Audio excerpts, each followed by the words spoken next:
જી નમસ્કાર, હું TR Jadav TR એજ્યુકેશનમાં ફરીથી એક નવા વિડીયોમાં તમારું સ્વાગત છે.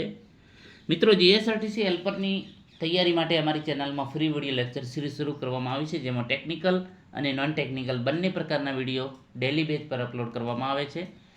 જેમાં હેલ્પરના સિલેબસ પ્રમાણે 145 વિડીયો બનાવેલા છે, જે આવનારી તમારી એક્ઝામમાં ખૂબ જ ઉપયોગી સાબિત થશે. જેની પીડીએફ તમને અમારી ટેલિગ્રામ ચેનલ અને વોટ્સએપ ગ્રુપમાં ફ્રીમાં મળી જશે, તમામ, જેમાં 7500 પ્લસ એમસીક્યુ છે. તો આવનારી એક્ઝામમાં તમને ખૂબ જ ઉપયોગી સાબિત થશે એવી આશા છે. તો મિત્રો, એમાં જોડાઈ જજો, જેથી કરીને તમને તમામ મટીરિયલ ફ્રીમાં મળી જાય. હવે મિત્રો, હેલ્પરની પરીક્ષાના હવે થોડા દિવસો બાકી છે. 21/9/2025 રોજ પરીક્ષા છે તમારે. માંડ 28-29 દિવસ બાકી છે, મતલબ કે 1 મહિના આજુબાજુ બાકી છે. તો તમારી તૈયારી પણ સારી છે અને તૈયારી ચાલુ છે. હવે મિત્રો, ખાસ ધ્યાન રાખવાનું છે કે આપણે જે સિલેબસ જીએસઆરટીસીએ ટેકનિકલ માટેનો વેબસાઇટ ઉપર મૂકેલો છે, અને બીજો જે છે આપણે જે નોટિફિકેશન જાહેર થયેલું, તો એમાં નોન ટેકનિકલનો સિલેબસ પણ આપણને જણાવેલ છે કે આ નોન ટેકનિકલમાં આ ટાઈપનો સિલેબસ હશે, અને ટેકનિકલનો જે 50 માર્ક્સનો હતો એ પણ સિલેબસ એમણે જે એમની વેબસાઇટ છે તેના પર મૂકેલ છે. હવે ઘણા મિત્રોને પ્રશ્નો છે, અથવા તો એમને મતલબ કે સિલેબસ પ્રમાણે હજી આઈડિયા નથી આવતો, તો એ માટે એક ભાઈનો મેસેજ આવેલો કે સર, જે ઓફિશિયલ સિલેબસ પ્રમાણે એન્જિનિયર ડ્રોઈંગ, વર્કશોપ મેથ્સમાં અને વિજ્ઞાનના જે કેવા પ્રકારના પ્રશ્નો પૂછાશે અને કઈ બુક વાંચવી વગેરે વિશે એક વિડીયો બનાવો. તો અહીં તમે જોઈ શકો છો, ભાઈએ મેસેજ કરેલો છે. હેલ્પરના સિલેબસ મુજબ વર્કશોપ જે ગણિત, વિજ્ઞાન અને એન્જિનિયરિંગ ડ્રોઈંગમાં કઈ બુક વાંચવી તથા ટોપિક વિશે કેવા પ્રકારના પ્રશ્નો પૂછાઈ શકે તેની માહિતી વિશે વિડીયોમાં જાણકારી આપવા વિનંતી. તો મિત્રો, આ ટાઈપનો ભાઈએ મેસેજ કરેલો છે, તો એના વિશે થોડી ચર્ચા કરીશું કે હજી પણ જે છે, જે તમારા સિલેબસ પ્રમાણે મતલબ કે હજુ પણ ઘણાને પ્રોબ્લેમ છે, તો તેના વિશે થોડી ચર્ચા કરીએ. તો જે વાત કરીએ આપણે, જે તમારું 2022નું હેલ્પરનું પેપર હતું, તો એમાં જે પેપર એનાલિસિસ કર્યું એના હિસાબે જે છે એન્જિનિયરિંગ ડ્રોઈંગના 5 માર્ક્સ રોકડા છે, એટલે એ પણ ફાઇનલ જ છે. એ માર્ક્સ જવા ન જોઈએ, એટલું ખાસ ધ્યાન રાખવું. જે રોકડિયા માર્ક્સ છે તેના વિશે આપણે ચર્ચા કરેલી છે કે ભાઈ આ માર્ક્સ તમારે ન જવા જોઈએ. બીજા તો વાંધો નહીં, જે કોમ્પ્યુટર છે તો કોમ્પ્યુટરના 10 માર્ક્સ રોકડા, તો એ પણ ન જવા જોઈએ. ગુજરાતની ભૂગોળ, ગુજરાતનો ઇતિહાસ, તો એ પણ 21 માર્ક્સ રોકડા છે, તો એ પણ ન જવા જોઈએ. એના પછી આપણે ચર્ચા કરેલી કે મિકેનિક, ડીઝલ અને એમએમવી, એ પણ 20થી 22 ગુણનું. તો આ જે છે આ બધા રોકડિયા માર્ક્સ છે. Mechanic, diesel, MMV 20-21 marks. એના પછી ગુજરાતની ભૂગોળ, ગુજરાતનો ઇતિહાસ 20-21 માર્ક્સ, એટલે 40 માર્ક્સનું તમારે આ થઈ ગયું. 10 માર્ક્સ તમારે કોમ્પ્યુટર, એટલે 50 થઈ ગયું. 50ને જે રોકડિયા માર્ક્સ છે, જે એન્જિનિયર ડ્રોઈંગ 5, એટલે 55 માર્ક્સનું તો અહીં થઈ ગયું ફાઇનલ. અને પછી બીજી ચર્ચા કરી હતી કે કોમન પ્રશ્નો, જે કોમન પ્રશ્નો જે છે 15 માર્ક્સના આવે, એ પણ ન જવા જોઈએ. એટલે કે 70 માર્ક્સનું જે જોવા જઈએ તો રોકડિયા માર્ક્સ જ છે.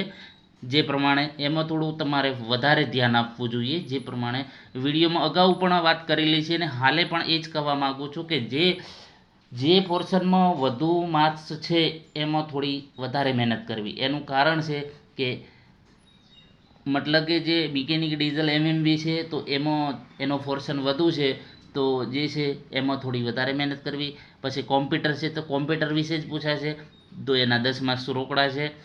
એના પછી ગુજરાતની ભૂગોળ, ઇતિહાસ, તો એ જે છે એ પણ તમારે સારું એવું પોર્શન છે. એટલે આટલું પણ વ્યવસ્થિત જો તૈયાર કરશો તો તમારો બેડો પાર છે, એ ફાઇનલ જ છે મિત્રો. અને જે સિલેબસ છે, સિલેબસ પ્રમાણે જ આપણે વાત કરીએ છીએ, અને પેપર એનાલિસિસ કરેલો છે એનો પણ આપણે વિડીયો અગાઉમાં બનાવેલો છે કે કયા ટોપિકમાંથી કયું કેટલા માર્ક્સનો. અને ફરીથી આપણે કહી દઈએ કે ઇલેક્ટ્રિશિયનનો 4-5 માર્ક્સનો અંદાજિત આવે છે, 5-6 માર્ક્સનો અંદાજિત કહીએ. ફિટરનું 4-5-7 માર્ક્સનું અંદાજિત, મતલબ કે કોમન મને બધું ગણતા ફિટરના 5 માર્ક્સ અંદાજિત હોઈ શકે. અને મિકેનિક ડીઝલ જે છે 20-21 માર્ક્સ તો ફાઇનલ છે. કોમનના 15 પ્રશ્નો આવે છે, 15 માર્ક્સનું. વેલ્ડરના 4 થી 5 માર્ક્સ સિમ્બોલ છે, પછી અલગ અલગ જે છે એના વિશે વેલ્ડિંગ વિશે જે મતલબ કે એ પણ એક પ્રકારનું જે છે તમારે મિકેનિક ડીઝલ અથવા તો ફિટરમાં બધા વેલ્ડિંગના પ્રશ્નો અમુક કોમન છે. એના પછી એન્જિનિયરિંગ ડ્રોઈંગ એ ફાઇનલ જ છે, 5 માર્ક્સનું છે. ગુજરાતી, અંગ્રેજી, ગુજરાતી આવડે તો બરાબર, મતલબ કે વ્યાકરણ કે અમુક, અને અંગ્રેજી ના ફાવે તો કંઈ વાંધો નથી, બીજામાં થોડી વધારે મહેનત કરી લેવી એટલે કવર થઈ જાય. વર્તમાન છે 4-5 માર્ક્સનું છે, તો જે કરંટ અફેર તો એના પણ વિડીયો આપણે 5-6 વિડીયો બનાવેલા છે, અને બીજા પણ હજી બનાવશું, એટલે વર્તમાનમાં પણ તમને વાંધો નહીં આવે જે કરંટ અફેર છે. અને ગુજરાતની ભૂગોળ, ગુજરાતનો ઇતિહાસ એ પણ 21 માર્ક્સનું છે, તો એના પણ ચર્ચા કરેલી જ છે. અને કોમ્પ્યુટર સામાન્ય વિજ્ઞાનમાં જે છે 3 થી 4 માર્ક્સનું પૂછાયેલું છે, તો એ પ્રમાણે 100 માર્ક્સનું પેપર છે. તો તમારે હવે આપણે વાત કરીશું જે મેઇન ટોપિક કે મેથેમેટિક્સ જે છે, પછી તમારું એન્જિનિયર ડ્રોઈંગ છે. તો એન્જિનિયર ડ્રોઈંગમાં કઈ બુક વાંચવી, તો જે મિત્રો તમે આ દરેક માટે સરખું જ છે એન્જિનિયર ડ્રોઈંગ. જે પ્રથમ સેમિસ્ટર, હવે સેમિસ્ટર નાબૂદ થઈ ગયું, એટલે પ્રથમ વર્ષમાં જે પણ તમે એન્જિનિયર ડ્રોઈંગ, કેમ કે તમામ માટે સરખું હોય છે એન્જિનિયર ડ્રોઈંગ, કારણ કે મેં ભણાવેલું છે એન્જિનિયર ડ્રોઈંગ દરેક ટ્રેડના, એમએમબી માટે, ઇલેક્ટ્રિશિયન માટે, ફિટર માટે, જે છે કોમન. મેં એન્જિનિયર ડ્રોઈંગ વિશે જ્યારે હું લેક્ચર લેતો તો દરેક માટે સમાન જ હતું. જેટલા પણ ટ્રેડ હતા એમના બધાના માટે પ્રથમ વર્ષમાં જે છે એ માટે દરેક માટે એન્જિનિયર ડ્રોઈંગ સરખું જ છે. તો એન્જિનિયર ડ્રોઈંગની વાત કરીશું તો તમારે ખાસ જે તમારી ચોપડી છે, બુક છે, એ જ વાંચી લેવાની છે. બીજી કોઈ અન્ય બુકની જરૂર પણ નથી, કેમ કે એની અંદર પ્રશ્નો પણ આપેલા છે અને એમસીક્યુ આપેલા છે. જે તમે તમારી એન્જિનિયર ડ્રોઈંગની બુક છે એ વાંચી લેવાનું. તો એન્જિનિયર ડ્રોઈંગની ઉપયોગિતા, જે પ્રથમ ચેપ્ટર જ છે તમારું એન્જિનિયર ડ્રોઈંગનું, તો એન્જિનિયર ડ્રોઈંગની ઉપયોગિતા અને પરિચય એ વાંચી લેવાનું. એના જે અમુક પ્રશ્નો તમને આઈએમપી લાગતા એ તૈયાર કરી દેવાના. જેની વાત કરીએ એના પછી ડ્રોઈંગના સાધનો, એ પણ બીજો અથવા તો ત્રીજું ચેપ્ટર છે, ડ્રોઈંગના સાધનો અને તેના પ્રકારો કયા કયા પ્રકારો છે.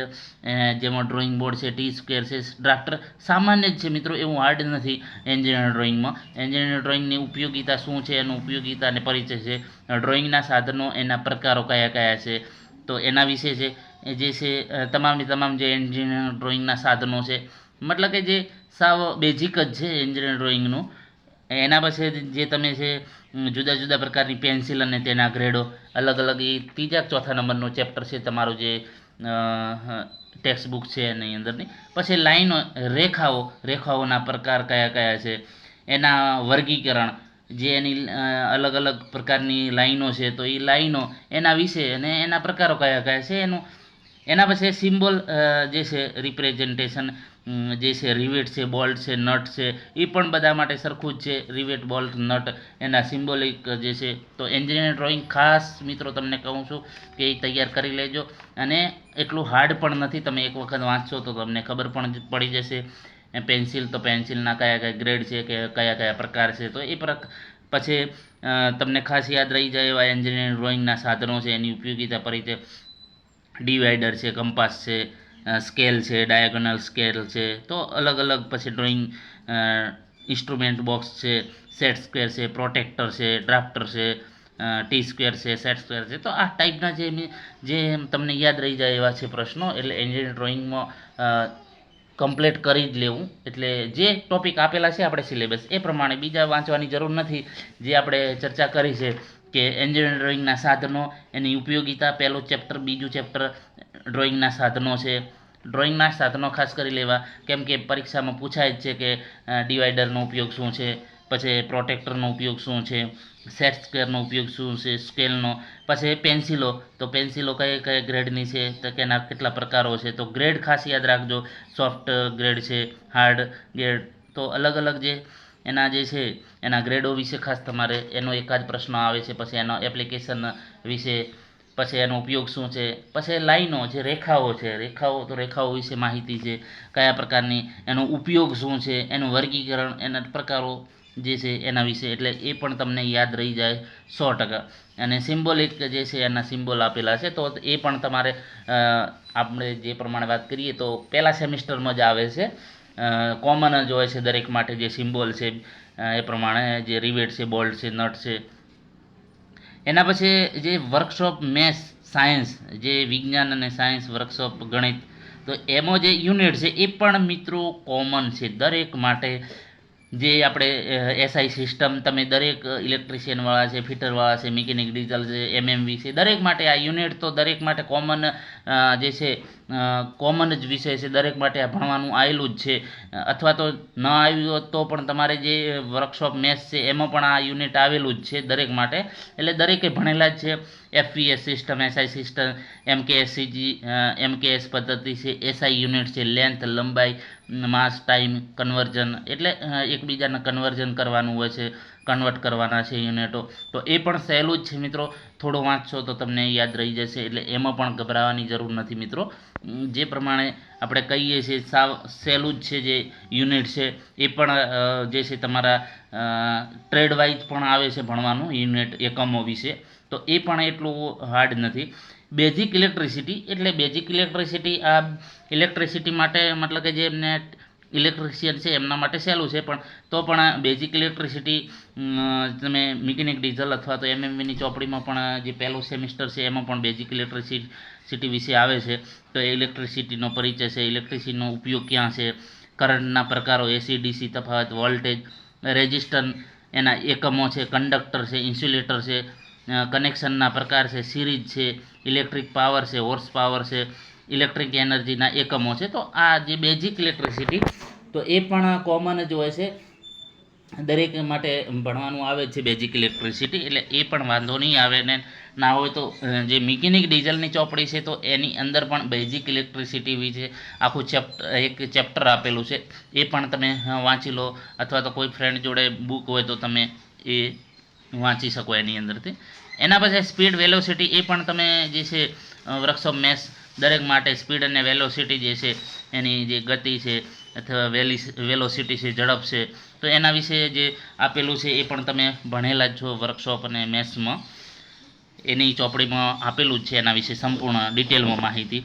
એના પછી રેશિયો અને પ્રપોર્શનલ, એટલે કે ગુણોત્તર ને પ્રમાણ, એ પણ તમે વર્કશોપ અને મેથ્સમાં ભણેલા જ છો.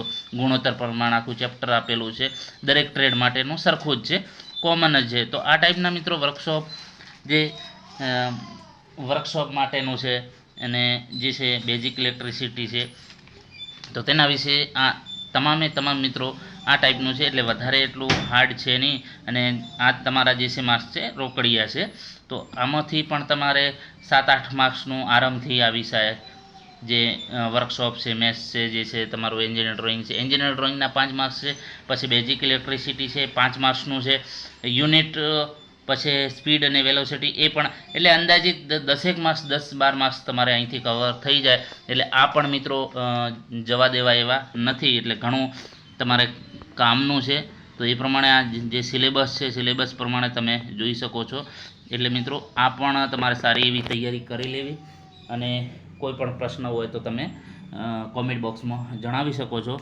જો વિડીયો પસંદ આવે તો લાઇક, શેર અને મિત્રો ચેનલને સબસ્ક્રાઈબ કરવાનું ન ભૂલતા. Thank you for watching this video.